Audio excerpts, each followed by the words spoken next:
नमस्कार दोस्तों, शाम के 7 बज चुके हैं और यूपी तक पर वक्त है मुद्दे की बात का।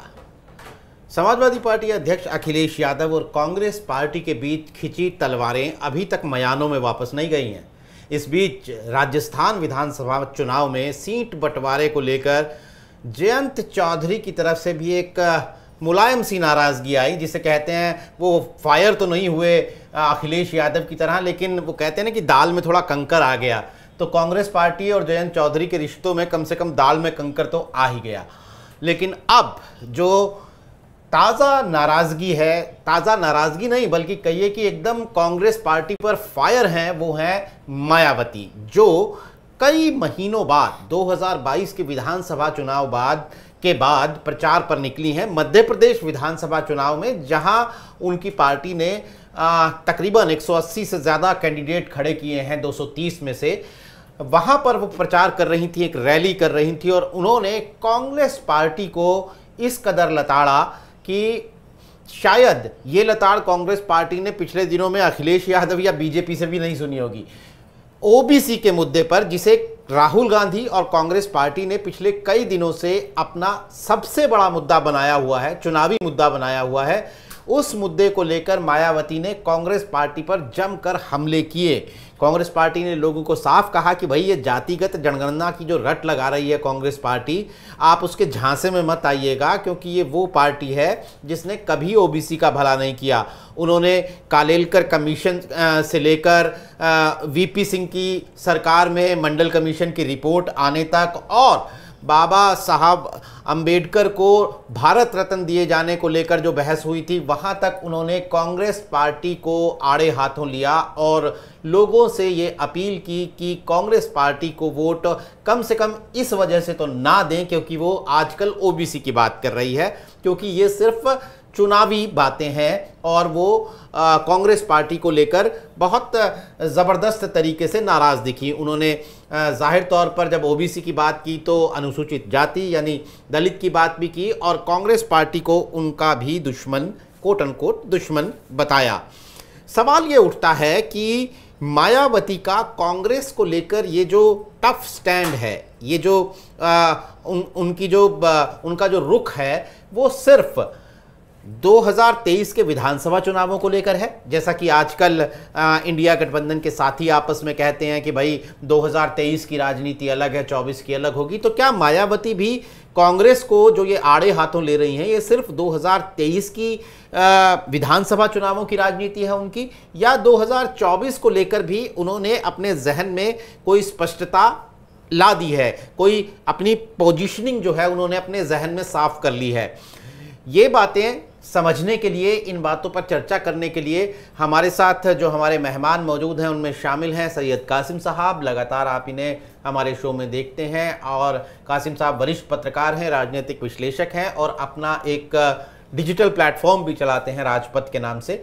इसके अलावा हमारे साथ मौजूद हैं अमित तिवारी, जो कि हमारे सहयोगी चैनल मध्य प्रदेश तक, एमपी तक के वरिष्ठ साथी हैं हमारे। और चूंकि आज मायावती जो है वो मध्य प्रदेश में ही रैली कर रही थी, तो हम थोड़ा मध्य प्रदेश का पर्सपेक्टिव अमित से समझेंगे। और इसके अलावा कुमार अभिषेक, जो कि हमारे एडिटर हैं, ब्यूरो चीफ हैं, लखनऊ से हमारे साथ जुड़े हैं। हम इनके पास जाएं, अपने मेहमानों के पास। उससे पहले मैं आपको सुनवाता हूँ मायावती का वो बयान जिसकी वजह से हम ये चर्चा कर रहे हैं और जिसमें उन्होंने कांग्रेस पार्टी को जमकर लताड़ लगाई है। जरा सुनिए। अन्य पिछड़े वर्गों के लोगों को ये भी मालूम होना चाहिए कि इन्हें मंडल कमीशन की रिपोर्ट के तहत आरक्षण की ये सुविधा केंद्र में कांग्रेस पार्टी की रही सरकार में नहीं मिली है, बल्कि बीएसपी के कड़े संघर्ष एवं अथक प्रयासों से ही केंद्र में रही श्री बीपी सिंह की सरकार में इन्हें ये सुविधा मिली है, जिसका अब यहाँ जातिवादी विरोधी पार्टियों की सरकारें इन्हें पूरा लाभ नहीं दे पा रही हैं। और यहाँ मैं आप लोगों को ये भी बता देना चाहती हूँ, अब चुनाव के दौरान खास तौर से कांग्रेस पार्टी के बड़े नेता ये कहते हैं कि अति पिछड़े वर्ग को पूरा लाभ दिलाने के लिए जातीय जनगणना होनी चाहिए, जातीय जनगणना। लेकिन शायद इन्हें ये मालूम होना चाहिए और अपने लोगों को भी ये मालूम होना चाहिए कि जब अंग्रेजों के जाने के बाद केंद्र में लंबे अरसे तक कांग्रेस पार्टी पावर में रही, तो कांग्रेस पार्टी की हुकूमत के दौरान सबसे पहले पिछड़े वर्ग के लोगों को आरक्षण देने के लिए तो जो सर्वे हुआ था, काका कालेलकर की रिपोर्ट आई, उसे कांग्रेस पार्टी की सरकार ने उस समय लागू नहीं किया। उसके बाद मंडल कमीशन की रिपोर्ट आई, उसे कांग्रेस पार्टी की सरकार ने लागू नहीं किया। तो सुना आपने, मंडल कमीशन की बात कर रही हैं और ओबीसी को लेकर कांग्रेस पार्टी ने कुछ नहीं किया। ये वो बिल्कुल पिछले 70 साल का 75 साल का इतिहास गिनवा रही हैं मायावती कि भाई कांग्रेस पार्टी के झांसे में मत आइएगा। अभी जो उनका ओबीसी को लेकर ये प्यार जागा है, ये उनकी राजनीतिक मजबूरी है और कुछ नहीं है, वो ये कह रही हैं।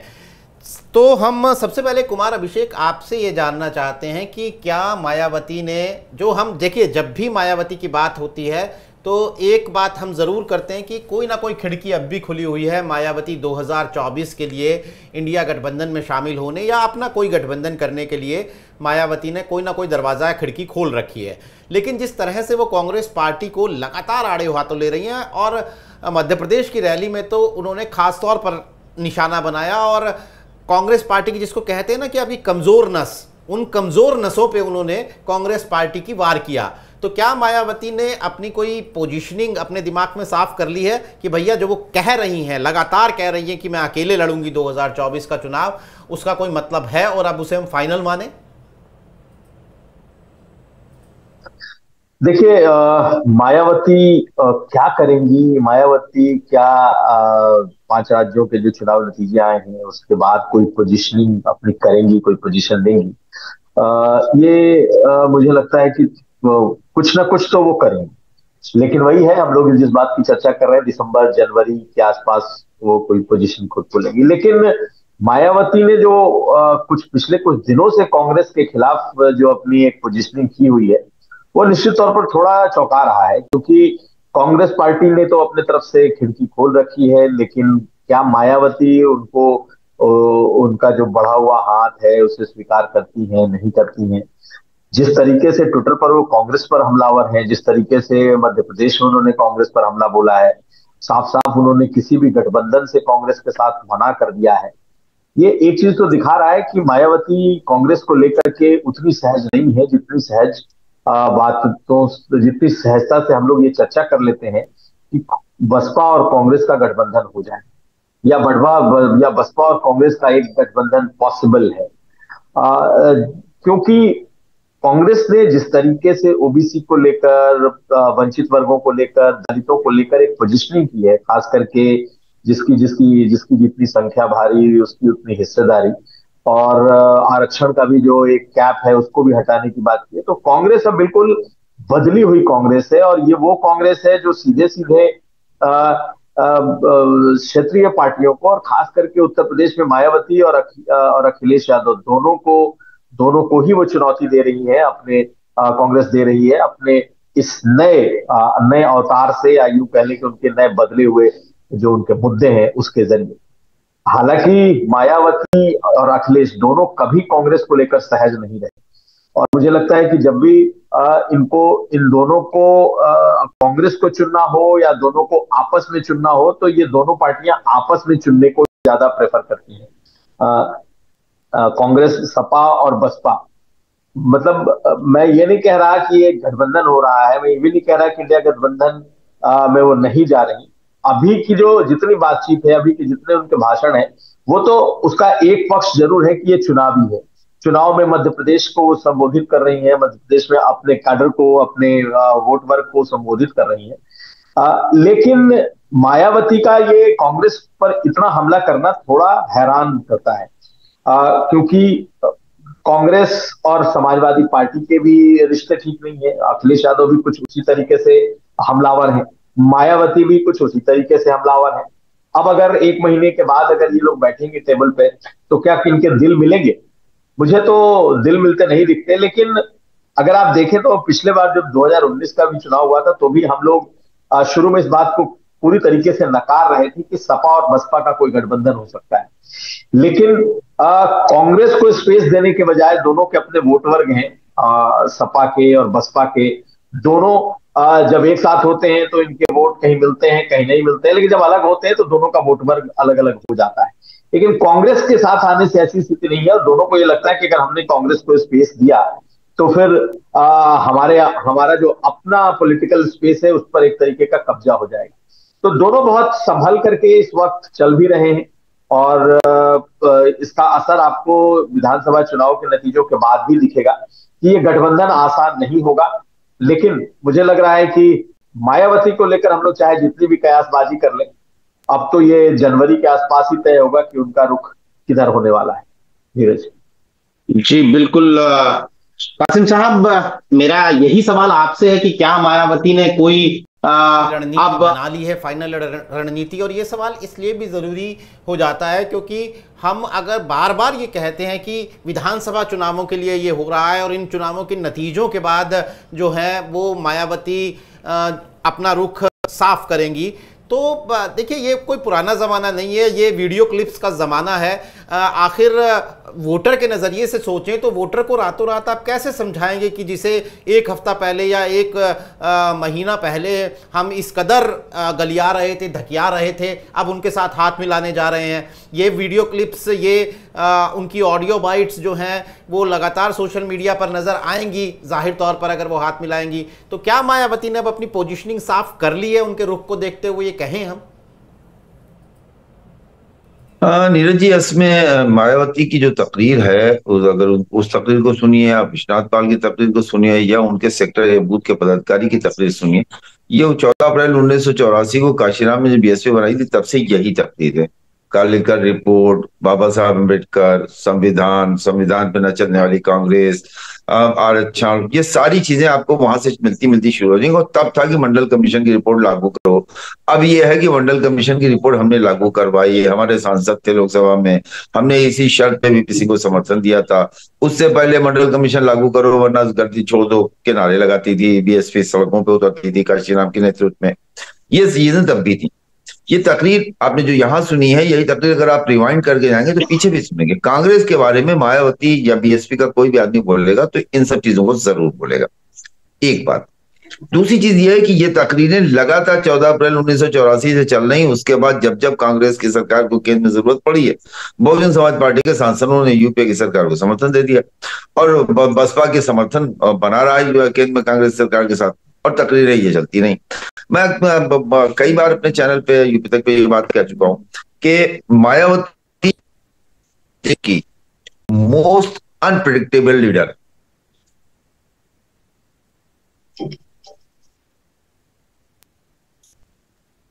जी, लगता है कासिम जी का मायावती को आप मतलब इस देश का मोस्ट अनप्रेडिक्टेबल लीडर मान सकते हैं, क्योंकि वो जो इससे पहले भी मैंने एक बार शायद कहा था, कुमार भाई के साथ मैंने कहा था कि मायावती जो कहती है वो तो करती ही नहीं।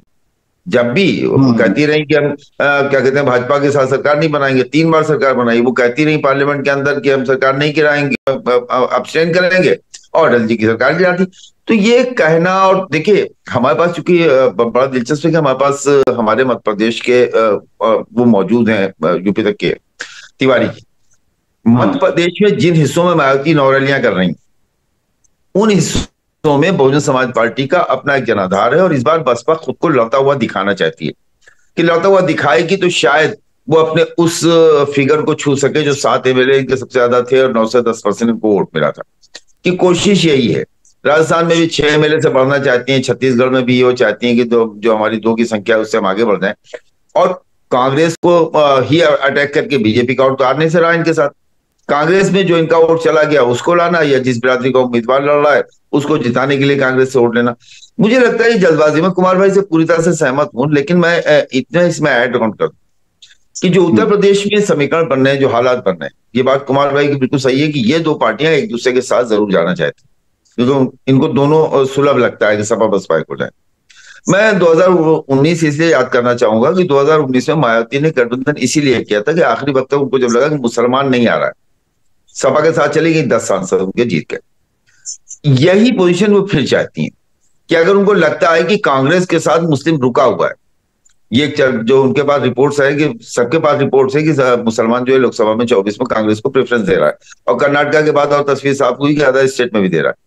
तो अगर ऐसा होता है तो वो कांग्रेस के साथ जाना पसंद करेंगे, और कांग्रेस और बसपा और राष्ट्रीय लोकदल के साथ होने पे तीनों लोगों को अच्छी संख्या में सीटें मिल सकती हैं लड़ने के लिए, जो समाजवादी पार्टी के साथ संभव नहीं था। समाजवादी पार्टी की सबसे बड़ी पार्टी है, बड़े भाई की भूमिका में अखिलेश यादव थे, और यही बात मैं यूपी तक पे हमेशा कहता रहा हूं कि मैं देख रहा हूं कि इंडिया गठबंधन में अखिलेश यादव के लिए जगह नहीं है। हालात ऐसे बने कि फिलहाल ऐसा दिखाई दे रहा है कि इतनी दूर, इतनी जबान एक दूसरे से इस तरह से अटैक हुए हैं, प्रियंका पे, राहुल गांधी पे व्यक्तिगत अटैक, कि दूरी बहुत बढ़ गई। मुझे लगता है नीरज जी कि अभी भी वो खिड़की खुली हुई, जो आपने अपने इंट्रो में कहा है, वो खिड़की बंद नहीं हुई, वो खिड़की खुली हुई है। और इस खिड़की को खुले होने में इन 4 राज्यों में बहुजन समाज पार्टी के नतीजे पे डिपेंड करेगा। अगर बसपा यहाँ पर अपने पिछले जो पहले बीएसपी थी 89 में, उसके बाद वाली बहुजन समाज पार्टी जब मध्य प्रदेश में एमपी भी जीत जाते थे, अगर उस पे आ गई, 2 से ऊपर चली गई, 7 तक पहुंच गई, तब आप ये समझ लिए कि इनका बार्गेनिंग पावर मजबूत हो जाएगा। और अगर बहुजन समाज पार्टी पिछले से 2 से नीचे आ गई या उससे कम वोट परसेंट हो गया, तो इनका बार्गेनिंग पावर कम हो जाएगा। दोनों सूरत में गठबंधन तो जरूर होगा, बार्गेनिंग के तरीके बदल जाएंगे। नीरज। तो कासिम साहब, कुल मिलाकर आपकी बातचीत को सुन के मुझे दो कि मायावती जो कहती हैं वो नहीं करती हैं, और जो नहीं कहती हैं वो डेफिनेटली करती हैं। और दूसरा ये कि मायावती की रणनीति को समझना मुश्किल ही नहीं, नामुमकिन है। ये जो बात आपने कही, मैं अमित जी आपके पास आऊँ उससे पहले मैं अपने दर्शकों को बता दूं कि अगर आप YouTube पर हमारा ये कार्यक्रम देख रहे हैं, हमारा ये शो देख रहे हैं, तो हमने आपसे दोस्तों इसी मुद्दे पर एक सवाल पूछा है कि क्या 2024 के लोकसभा चुनाव में इंडिया गठबंधन से मायावती हाथ मिला सकती हैं? हाँ या ना में आप अपना जवाब देकर हमें अपनी राय बताइए, और फिर कार्यक्रम के अंत में हम इस बात का आकलन करने की कोशिश करेंगे कि हमारी राय और हमारे मेहमानों की राय और आपकी राय कितनी मिलती है। बहुत सारे दर्शक चूँकि इस पर टिप्पणी कर रहे हैं। राम प्रवेश राजभर का कहना है कि ये मायावती की एकला चलो की रणनीति है। गौरव नंदवांसी कह रहे हैं कि बीएसपी की ताकत काशीराम में थी, मायावती में नहीं। वीरूदास कह रहे हैं कि ये रणनीति सिर्फ विधानसभा चुनाव तक सीमित है। वीरूदास एक सवाल भी उठा रहे हैं कि जो मैंने पूछा था कि क्या उनके समर्थक ये नहीं पूछेंगे कि आप कांग्रेस को इस कदर आप उनकी आलोचना कर रही थी और फिर क्यों हाथ मिला लिया। तो वीरूदास का कहना है कि राजभर, ओम प्रकाश राजभर तो भाई योगी को गोरखपुर और मोदी को गुजरात भेज रहे थे, वो भी तो बीजेपी के साथ आ गए। बिल्कुल जायज़ बात है वीरूदास जी आपकी, लेकिन चुनाव दर चुनाव परिस्थितियां बदलती हैं और मायावती का स्टेचर, शायद मुझे लगता है मायावती का कद जो है वो ओम प्रकाश राजभर के मुकाबले काफ़ी बड़ा है, इसलिए उनके लिए उनके स्टेक्स भी थोड़े हाई हो जाते हैं। हमारे दर्शक कुछ इसमें मध्य प्रदेश का एंगल भी समझना चाह रहे हैं। अमित जी, हम आपसे सीधा सीधा ये समझना चाहते हैं कि जो बात कासिम साहब ने भी कही थी कि मायावती अगर हम मोटे तौर पे देखें, दूर से खड़े होकर देखें, तो भाई मध्य प्रदेश में क्या ही कर रही हैं मायावती। तो क्या जिन इलाकों में वो जा रही हैं, जिन इलाकों में हालांकि उन्होंने कैंडिडेट तो अपने 180 से ज़्यादा खड़े किए हैं, क्या आपको लगता है कि मायावती ये जो ओबीसी पॉलिटिक्स कर रही हैं मध्य प्रदेश में, इसका कोई असर वहाँ दिखेगा और फिर उत्तर प्रदेश की राजनीति पर भी उसकी कोई छाया पड़ेगी? नहीं, बिल्कुल आपका बिल्कुल सही, महत्वपूर्ण सवाल है। और सबसे बड़ी बात तो मैं ये कहूं कि असर पड़ेगा, उससे पहले आपको बता दूं क्या जिस जनता के बीच में मायावती ये बात कर रही थी और वो अतीत की याद दिला रही थी, और अतीत पे मैं चला जाऊं तो क्या अतीत में वो मंडल कमीशन का जिक्र करके और तमाम चीजें याद दिला रही थी। 2018 में कांग्रेस क्या ओबीसी हितैषी थी उनके दृष्टिकोण से? मैं इसलिए कह रहा हूं नीरज जी ये बात महत्वपूर्ण तौर पर कि जब कांग्रेस को एक विधायक के महत्वपूर्ण सपोर्ट की जरूरत थी, आंकड़ा बहुत कम था, तो बीएसपी के 2 विधायक आए थे 2018 में, और मायावती ने मुखर होकर कहा था और अद्भुत संयोग देखिए जिस विधानसभा क्षेत्र में वो कर रही थी सभा को संबोधित मध्य प्रदेश के, वहां के जो विधायक हैं उन्होंने ही सपोर्ट किया था कांग्रेस को। तो 2018 से 2023 तक आते आते मैं कासिम साहब की बात से बिल्कुल इत्तेफाक रखता हूं। ऐसा क्या हो जाता है? आप क्यों अप्रत्याशित सी लगती हैं? मध्य प्रदेश की बात करूं अगर मैं, तो क्या वो जनता नहीं देख रही थी 2018 में आपके विधायकों ने सपोर्ट किया था? इतना ही नहीं, जब ज्योतिरादित्य सिंधिया के साथ जो विधायक चले गए थे छोड़ के कांग्रेस को, उस समय जब कमलनाथ अकेले पड़ रहे थे तब भी उनके साथ में थी। हुआ ये है नीरज जी कि मैं आपको बताऊं स्थिति ये है, मायावती को मध्य प्रदेश से उम्मीदें ज्यादा पड़ गई। आपका जो एक आंकड़ा जो आपने बताया बहुत सही बताया, 180 सीटें, 180 सीटों में उनकी महत्वाकांक्षा बहुत ज्यादा मुखर हो गई है, आशान्वित वो ज्यादा नजर आ रही है, इसलिए वो मध्य प्रदेश में अब कांग्रेस को अपने लिए उपयुक्त नहीं मान रही है, मतदाताओं को ओबीसी का संदेश दे रही हैं। और चूंकि कांग्रेस ने, यहां पर यही बताना महत्वपूर्ण हो जाता है, कांग्रेस ने इस बार जो कैंडिडेट उतारे हैं उनमें ओबीसी वर्ग के कैंडिडेट की संख्या बहुत ज्यादा है। और आप ये देखिए संयोग की बात के जिस कांग्रेस को आप कह रहे हैं, उसी कांग्रेस के जो बड़े नेता छोड़ छोड़ के बीएसपी में गए हैं, उनको तुरंत टिकट मिला है, उसी कांग्रेस के जो बरसों पुराने नेता थे। तो इसको क्या मायने, इसके क्या मायने? और ये मापदंड क्यों 2018 से आते आते 2023 तक बदल गए? उसकी सीधी सी वजह यह है कि मध्य प्रदेश में एक तो उम्मीदें दिख रही और सच भी है। नीरज, मैं आपको अगर 3 सीटें बता दूं मध्य प्रदेश की उदाहरण के तौर पर, एक सतना की नागौर और मध्य प्रदेश के चंबल अंचल में मुरैना, भिंड, यहां पर बीएसपी को बड़ी उम्मीदें जगी हैं। मैं ज्यादा आंकड़े पे नहीं जा रहा हूं, 3 सीटें पे बात कर लेता हूं। और निसंदेह कैंडिडेट अच्छे हैं, मजबूत हैं, छोड़ छोड़ के आए हैं और वो प्रभावशील हैं। इसलिए मुझे लगता है कि उन्होंने मध्य प्रदेश में, जो कासिम साहब कह रहे थे कि एक तो अपनी ताकत उनको दिखने लगी और ताकत दिखने के बाद वो उतनी ज्यादा मुखर हो गई हैं। तो यही वजह है कि जो आपको ये आग नजर आ रही है बयानों में, इस आग में स्वयं की महत्वाकांक्षा, स्वयं की सत्ता, स्वयं की भूमिका का समीकरण है। और आगे तक 2024 तक आते आते ये सब बदल जाएगा। ये मैं कह सकता हूं। जो बात शुरुआत में हमारे सभी लोग कह रहे थे कि उनका अप्रत्याशित होता है कोई भी चीज, इसलिए मैंने आपसे ये कहा कि क्यों इतना बदलाव उसी मध्य प्रदेश की जनता के सामने, जब आपने कांग्रेस को सपोर्ट किया था 2018 में, कांग्रेस, वही कांग्रेस क्यों इतनी बदल गई 2023 तक आते आते? नीरज जी, अमित जी, बहुत महत्वपूर्ण बातें आपने बताई हमारे दर्शकों को, और आपने एक एमपी का खाका भी, राजनीति की एक व्यवहारिकता से भी रूबरू कराने की कोशिश की कि पक्ष कैसे प्रतिपक्ष हो जाता है और प्रतिपक्ष कैसे पक्ष हो जाता है। खैर, ये तो चुनावी संभावनाओं पर मायावती ने, नीरज जी, बहुत पहले जब ये 5 राज्यों के चुनाव का ऐलान हो रहा था, तभी मायावती ने कहा था कि हम इन प्रदेशों में चुनाव लड़ेंगे और कोशिश करेंगे कि सत्ता का हिस्सा बने। मायावती ने बिल्कुल ये नहीं कहा था कि कांग्रेस का हिस्सा बनकर वो सत्ता बनना चाहती हैं, पाना चाहती हैं, या बीजेपी का हिस्सा बनकर पाना चाहती हैं। मायावती, मुझे लगता है कि अपनी राजनीति में यहाँ कम से कम प्रदेशों में स्पष्ट है कि उन्हें सत्ता का हिस्सा बनना है। अब चाहे जो पार्टी सिंगल लार्जेस्ट पार्टी बन जाए, मध्य प्रदेश की बात करें तो मध्य प्रदेश, और राजस्थान की बात करें, तेलंगाना की बात करें तो इन प्रदेशों में। कुमार अफसर जी, लेकिन एक बात जरूर है कि जैसे मायावती की राजनीति के संदर्भ में ये सवाल महत्वपूर्ण हो जाता है कि हम देखते हैं कि पॉलिटिकल पार्टी जब एक दूसरे पर आरोप लगाती हैं, अपने चुनावी कैंपेन को, अपने राजनीति को डिजाइन करती हैं, तो जैसे कांग्रेस, उसने एक नया मुद्दा तलाशा है कि ओबीसी की गिनती करके हम लाएंगे, जनगणना कराएंगे जातिगत आधार पर, और फिर उस हिसाब से रिजर्वेशन को डिजाइन करेंगे, अगर जरूरत पड़ी तो ज़्यादा देंगे, जैसा नीतीश कुमार अभी ऐलान कर रहे हैं, बिहार में आंकड़े जारी हो रहे हैं। तो इनके पीछे एक राजनीति यह है कि बीजेपी के पास ओबीसी वोट बहुत ज़्यादा संख्या में है, बीजेपी से इन ओबीसी वोटों को छीनना, ये स्पष्ट है। मायावती जब ये राजनीति कर रही हैं कि वो कांग्रेस पर हमला कर रही हैं, तो उनकी मंशा क्या है? क्योंकि मायावती का जो अपना वोट शेयर दर का है, कुमार अभिषेक जी, वो आंकड़े बताते हैं कि उसका बड़ा हिस्सा बीजेपी लेकर गई है।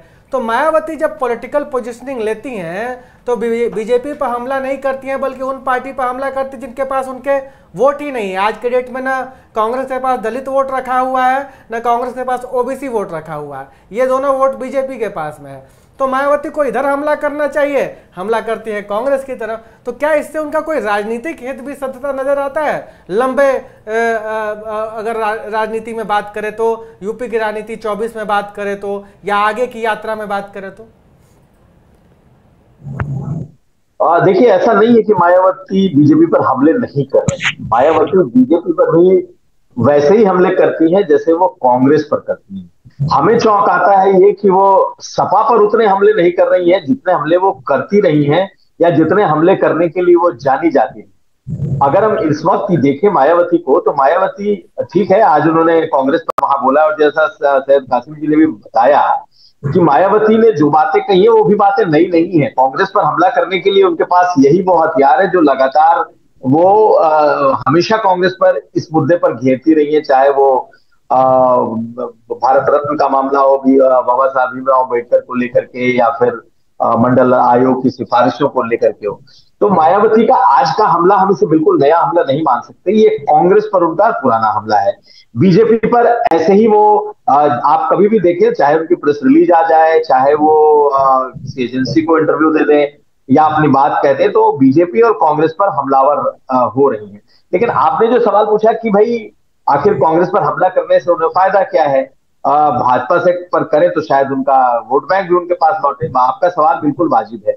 लेकिन कांग्रेस पार्टी ने कहीं ना कहीं, मैं दोबारा कह रहा हूं कि उन्होंने रीजनल पार्टियों को असहज कर दिया है कांग्रेस पार्टी ने। और कांग्रेस, अगर भाई कांग्रेस और सपा का या कांग्रेस और बसपा का अगर गठबंधन होगा तो सपा क्या चाहेगी या बसपा क्या चाहेगी, भाई आप अपना जो आपका मूल वोटर रहा है, आप अपने उस मूल वोटर को कैटर करो ना।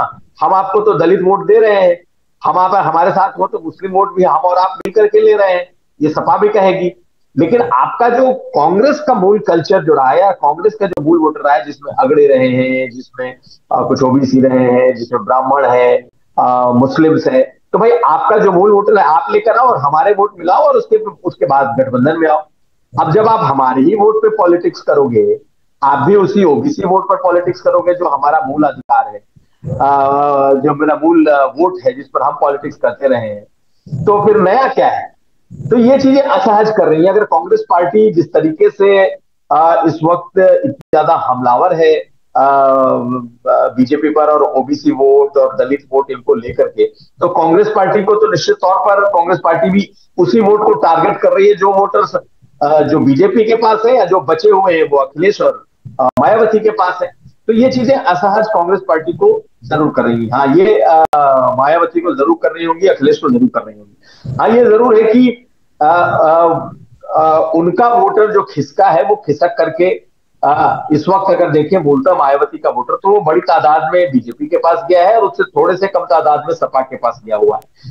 मैं दलित वोटों में और दलित वोटों में भी जो उनका जाटो वोट बात कर रहे हैं, तो निश्चित तौर पर मायावती के अटैक से इतना तो निकलना ही चाहिए कि भाई वो उनका वोटर जो बीजेपी के पास है वो लौटे। लेकिन कांग्रेस को अटैक करके वो कई मैसेज दे रही है, जिसकी चर्चा हम लोग कर रहे हैं, वो ये कि निश्चित तौर पर वो कांग्रेस पार्टी को अगर गठबंधन में भी बैठेंगी तो वो ड्राइविंग सीट नहीं देना चाहेंगी। अगर कहीं कुछ गठबंधन का माहौल बन गया और कांग्रेस और सपा ऐसे ही लड़ते रहे और कांग्रेस और बसपा की ही नहीं, तो फिर सपा और बसपा की भी चर्चा चल सकती है, इसमें कोई ये नहीं। और अगर किसी भी दिन सपा और बसपा की दोबारा गठबंधन हो गया, इन दोनों का अगर दोबारा गठबंधन हो गया, तो फिर इंडिया गठबंधन बिल्कुल मुझे लगता है कि अस्तित्वहीन हो जाएगा, फिर उसका कोई मतलब नहीं बचेगा उत्तर प्रदेश में। और आप इस संभावना को भी नकार नहीं सकते। और हम ये नहीं कह रहे कि होने जा रहा, लेकिन अगर आप पिछले कुछ स्टेटमेंट्स उठा करके देख लें तो मायावती जितनी हमलावर बीजेपी या कांग्रेस पर हैं, उतनी हमलावर वो सपा पर नहीं है। तो क्या ये चीजें आने वाले वक्त में कुछ नया गुल खिलाएंगी, इस पर तो नजर रखनी पड़ेगी। लेकिन मुझे लगता है कि बहुत कैलकुलेटेड उनका स्पीच है और मुझे ये भी लग रहा है कि उनकी इन बातों से हमें भविष्य के कुछ संकेत जरूर मिलेंगे। बड़ी महत्वपूर्ण बातें आपने कही कुमार रौतेगी, और आपने एक महत्वपूर्ण इशारा किया। कासिम जी, मैं आपसे लेना चाहूंगा कि जो सपा को लेकर मायावती सॉफ्ट हुई, हालांकि इसकी एक व्याख्या ये जरूर है कि जो विधानसभा के चुनाव है मध्य प्रदेश में, राजस्थान में, मायावती को ये लगता है कि सपा का जिक्र भी कर देंगी तो सपा को तरजीह देने वाली बात हो जाएगी, सपा को मजबूत कर देने वाली बात हो जाएगी, क्योंकि सपा का बहुत स्टेक नहीं है इन चुनावों में। लेकिन ये महत्वपूर्ण पहलू है कि क्या ये इशारा इन राज्यों के विधानसभा चुनाव से आगे निकलकर यूपी में 2024 के चुनाव तक जाता नजर आ रहा है? क्या मायावती और अखिलेश के बीच में इस तरह की कोई सियासी संभावना बन सकती है? ये तो आप एक बात बताइएगा कासिम जी। लेकिन जो मेरा मूल सवाल था कि जैसे विपक्ष एक राजनीति कर रहा है जातिगत जनगणना की, तो नीतीश कुमार बिहार से कुछ कह रहे हैं तो राहुल गांधी उसको कैच कर रहे हैं दिल्ली में और देश भर में कह रहे हैं कि जातिगत जनगणना होगी, मतलब एक पिच पर आ रहे हैं, एक पिच की बात कर रहे हैं, बीजेपी के विरोध की बात कर रहे हैं, बीजेपी की नीतियों के विरोध की। तो ऐसे वक्त में मायावती जब अपने वोटर्स से रूबरू हो रही हैं, अपने वोटर्स को एक अल्टरनेटिव देने की कोशिश कर रही हैं, तो क्या आपको लग रहा है कि वो इस तरह की बातें कर रही हैं कि जो उनका वोटर उनसे रूठ कर बीजेपी में चला गया है वो लौट कर उनके पास आए? वो वोटर अगर लौटेगा भी तो वो तो विपक्ष के इंडिया अलायंस के खेमे में लौटना ज़्यादा उसको लिए मुनासिब होगा ना, क्योंकि वो एक अल्टरनेटिव पेश कर रहा है। मायावती तो कह रहे हैं कि आपके दादाजी से गलतियां हुई थी, तो आपके दादाजी से गलतियां हुई थी तो कांग्रेस कह रही है कि हम गलती सुधार रहे हैं। तो इस तरह की राजनीति से क्या आपको लग रहा है कि मायावती अपने खोए हुए वोटर्स को वापस ले आ पाएंगी? इन दो सवालों का जवाब जरा दें सर। थोड़ा सा मैं यहाँ पे करेक्ट कर दूं, तिवारी जी अमित जी हैं उसको बेहतर बता पाएंगे, लेकिन जहां तक मेरी जानकारी है, मध्य प्रदेश का ओबीसी जो है वो और एससी जो मायावती का गया है, तो मध्य प्रदेश में बहुत ज्यादा लॉस नहीं हुआ है, मायावती को 3-3.5% का लॉस हुआ है अब तक, लेकिन वो जो गया है वो कांग्रेस को, वो बीजेपी में नहीं गया।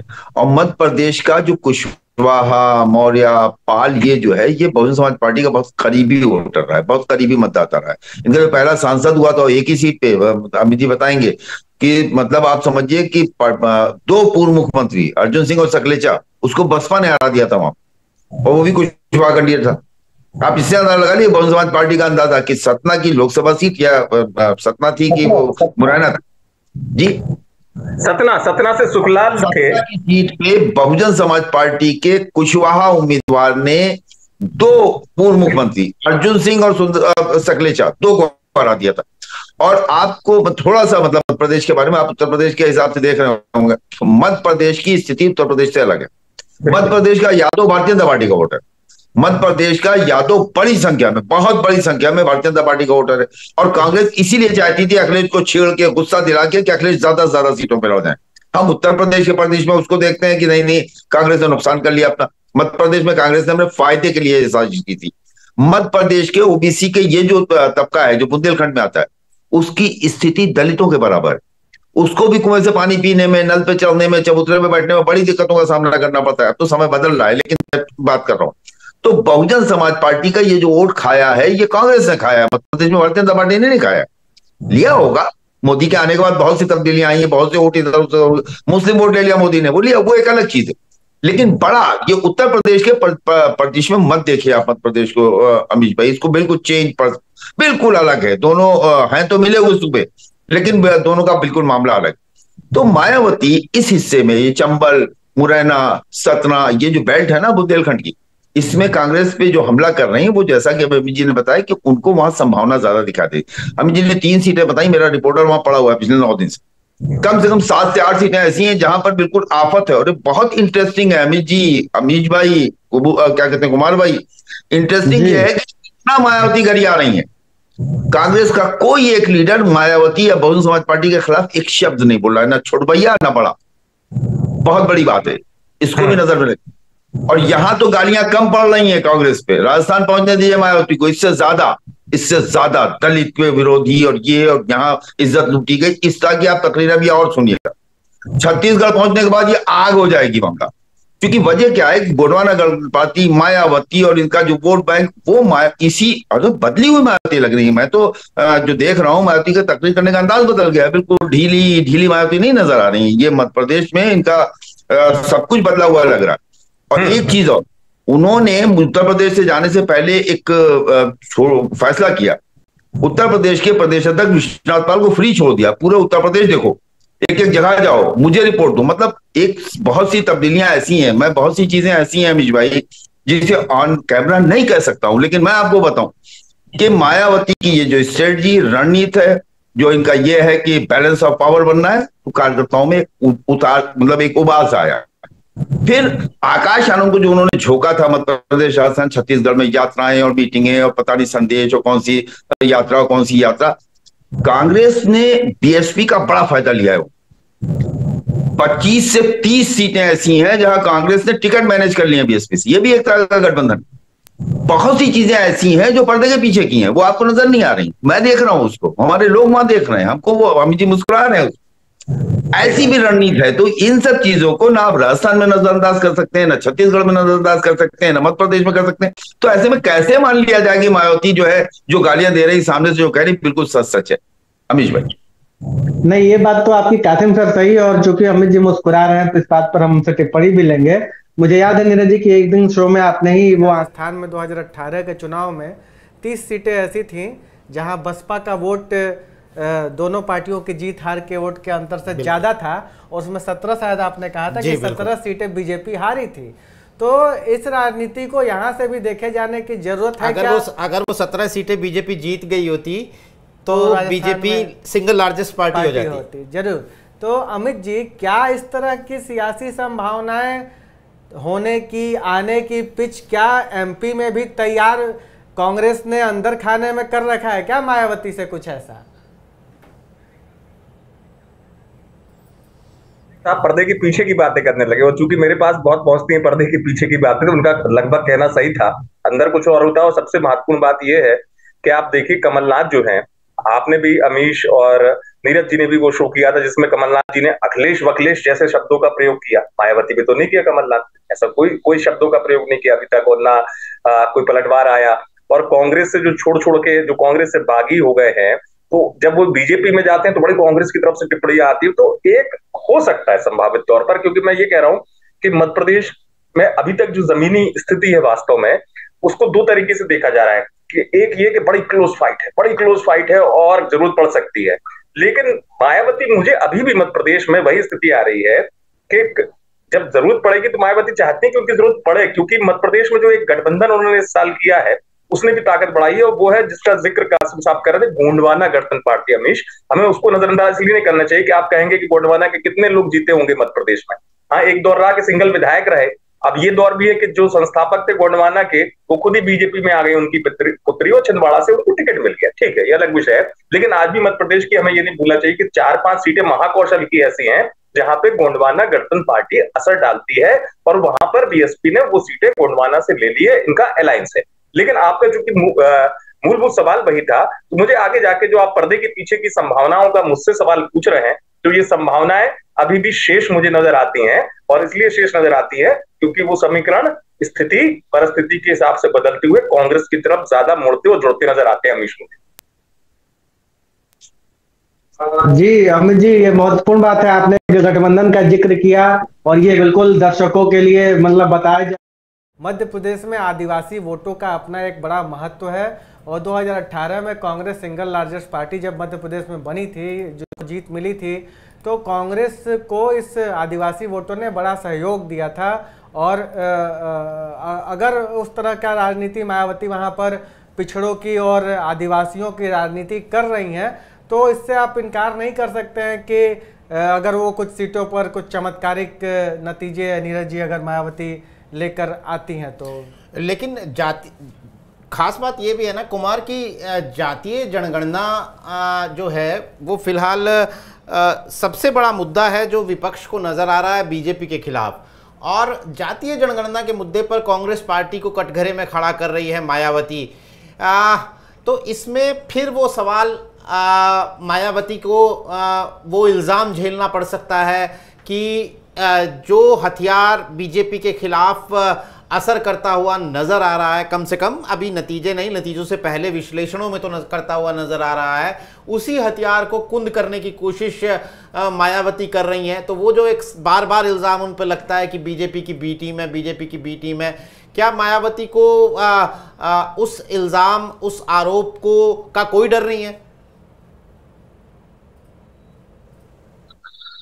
देखिए, मायावती पर ये इल्जाम लगते रहे हैं। मायावती मुझे लगता है वैसे इल्जामों से यूज टू हो गई हैं। हालांकि कई बार वो अपनी अगर पत्रकार वार्ता होती तो उसमें उसका जिक्र भी कर देती हैं, या फिर अपने प्रेस रिलीज में भी वो इसका जिक्र कर देती हैं कि मुझ पर ऐसे आरोप लगाए जाते हैं।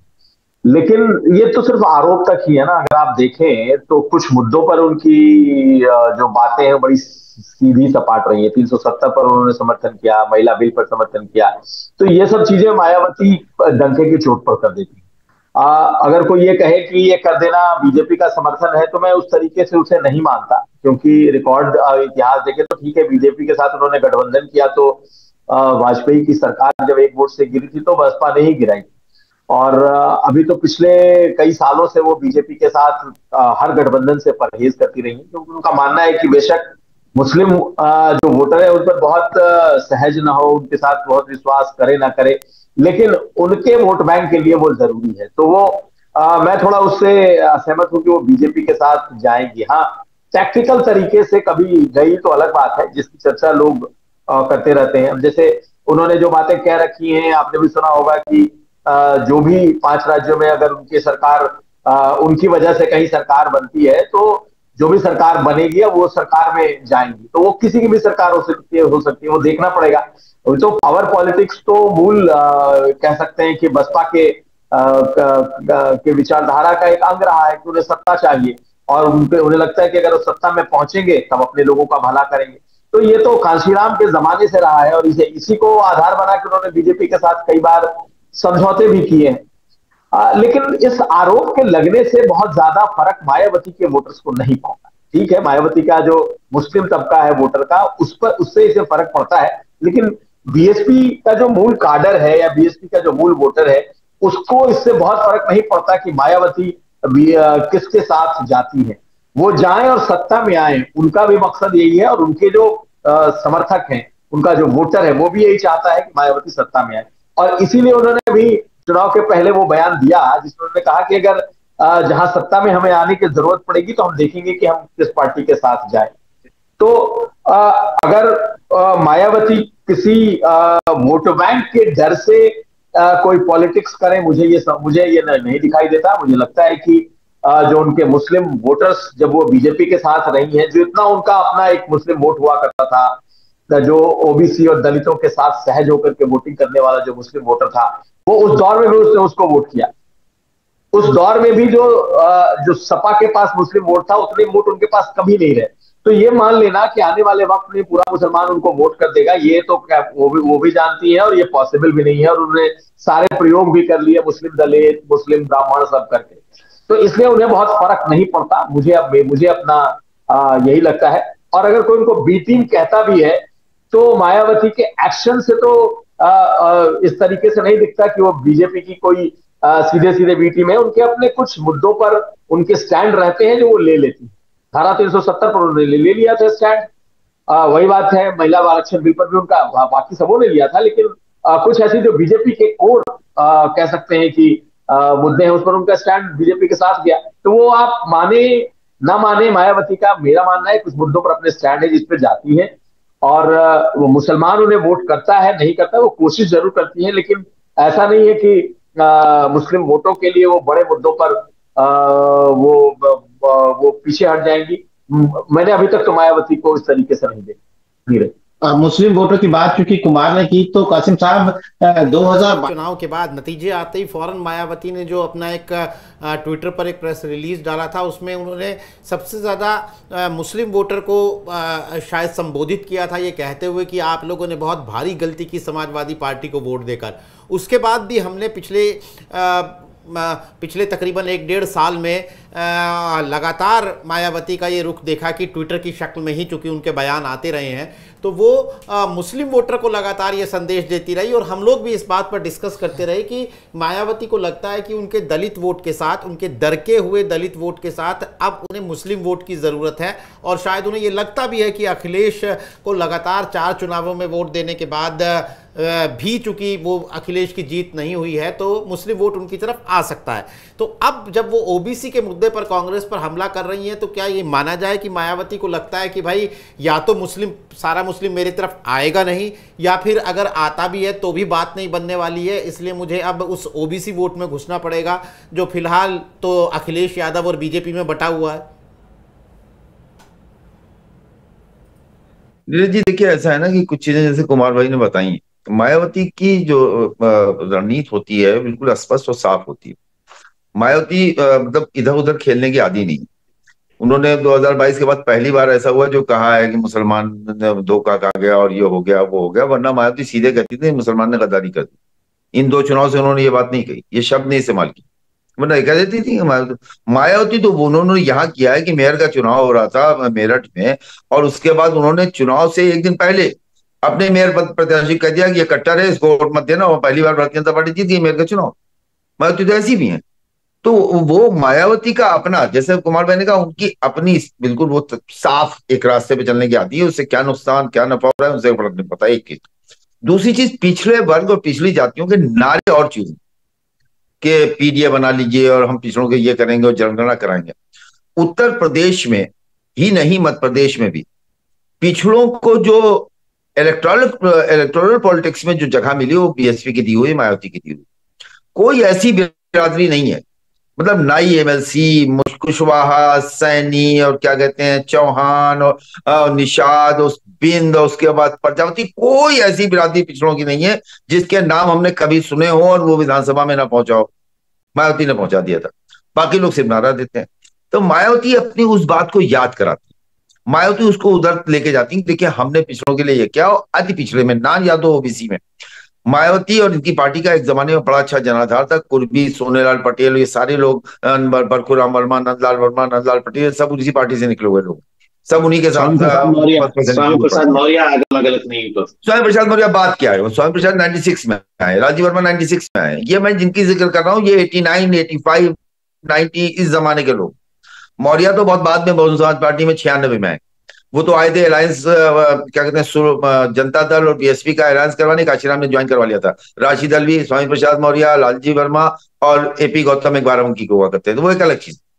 मायावती अपने आप को इस चुनाव से, ये जो 4 राज्य के चुनाव है, छत्तीसगढ़, तेलंगाना, मध्य प्रदेश और राजस्थान, इसमें अपने पिछले प्रदर्शन से बेहतर करना चाहती है।